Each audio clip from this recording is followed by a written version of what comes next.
भिनहारा बाजार।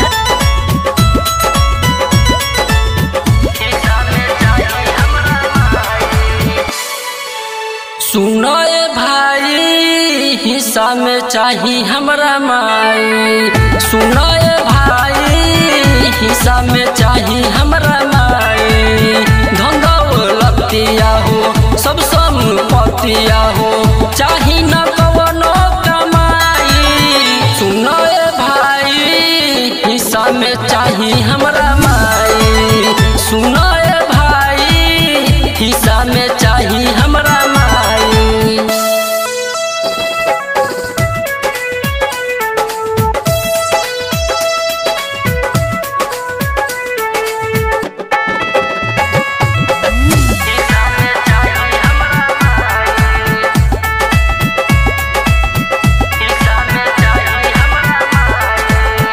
कई दलग हमके नून रोटी खाइब हो। माई बाबूजी के संगे जिंदगी बिताइब हो।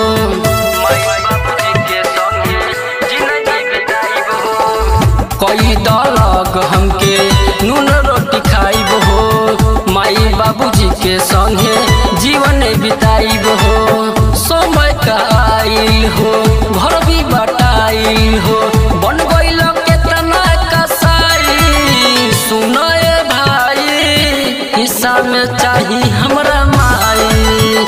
सुनो ए भाई हिस्सा में चाही हमरा माई।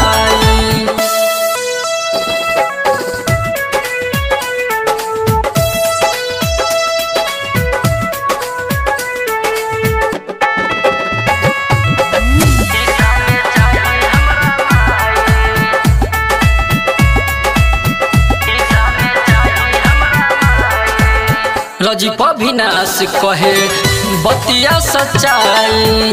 तोह के सुनावे सतीश गीतिया के गाए।